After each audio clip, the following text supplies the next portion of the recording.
How's it, guys? Now we're going to be moving on to our next aspect, the game mentality. We'll be focusing on 6 aspects like we've spoken about. And the first one is creating your own routine. Our second one is what helps us get into the zone when we're trying to focus to get into a game. Our third one is our mental switch from the first whistle. Our fourth one is making this first save and then creating a build-on effect to get confidence as the game goes on. And our fifth one is resetting our mindset if and when our team scores or when the opposition team scores. Sixth one is making the save, whether it's technical based or non-technical based. Sometimes it's just luck. So let's just focus on those 6 things briefly. First things first, creating your own routine. I think a lot of people have their own routine that they like getting into as they come towards the field and they're getting ready. I like listening to music before I actually get onto the park, talk to some mates, have a couple laughs, just to ease the nerves a little bit. I think most people are nervous before they go into a game situation, so important. And after getting myself into a little bit of a routine, I would probably like to actually get a feel of the hockey ball, whether it's with a hockey stick or just with the kickers. And obviously you get into the routine of putting on your pads, and at that time I'd normally hype myself up as much as possible in my routine. And once you get into that mojo, you sort of create an animosity for yourself in order to get you focused. A lot of people like hitting up with one partner, some just like going straight into drills where strikers shoot or the whole team shoots.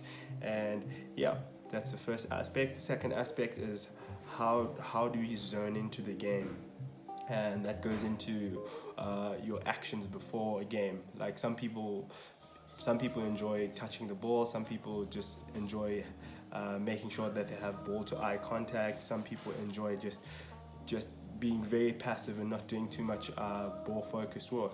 The most important thing is just making sure that in those focus moments that you do have, you make sure that you're highly focused so that once you game ready, it's what works for you. Some people like stretching and making sure that they physically can move around. Our third one is the mental switch from the first whistle. I know a lot of people get nerves, especially when the first whistle goes, their heart beats a little bit faster, and you're almost hoping that you're not the first team to concede. I think that comes with the pressures of goalkeeping, and everyone kind of goes through this. So it's very, very important that you actually take time to breathe, or drink a little bit of water next to the goals, or making sure that you're controlling your defense. So it's all of those things and kind of just putting them together.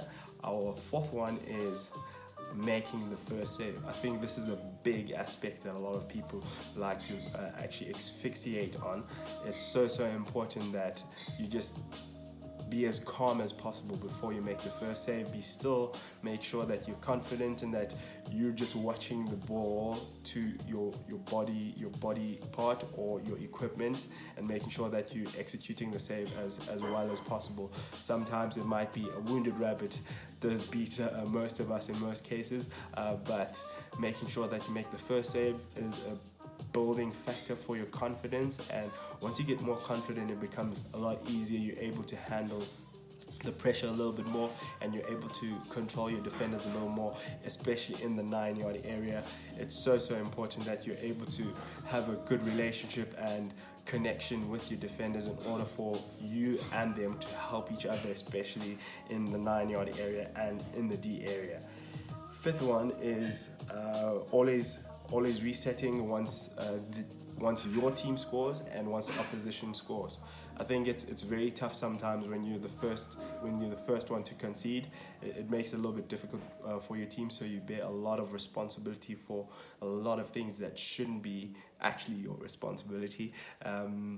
Also, when your team scores first, it's also kind of a confidence booster. So you have to ensure that you're balancing a bit of both, and you understand that not all the responsibility lies on you, and you have to basically just train yourself in order to get better at balancing the weight between the two, making sure that once you either concede or the other team concedes, that you're resetting the clock. It's back to 0-0, so that it's a build-on effect, and you also build confidence. Your defenders and your players trust you a little more. There'll be times where you only get one shot in the game, whether it be early in the game or really late in the game, and those will be determining factors of whether you can be better or you will need a little bit more support from your team. Sometimes you'll concede in the last moment and it's absolutely gut-wrenching. So it's these things that help you train for those moments, those big match temperament moments, and it's so important that we don't put too much pressure on ourselves. Even though it does happen, you have to just kind of like get past that mental block and move on to the next one. And then the sixth one, last but not least, is just making the save. Whether it's technical or not so technical, or not the way you anticipate making the save, the most important part is making sure that we keep the ball out the net. I think a lot of people just asphyxiate on how the technique should be done, especially in the game, when all we need to just do is just make the save. So it's so important that you just take the time and you just make the save. Don't worry about how it's made. There's no perfect technique, and if you make the save, it makes it much easier for the team to get into it, and yeah, it sort of builds up from that, and hopefully it brings more confidence as you go through it with it.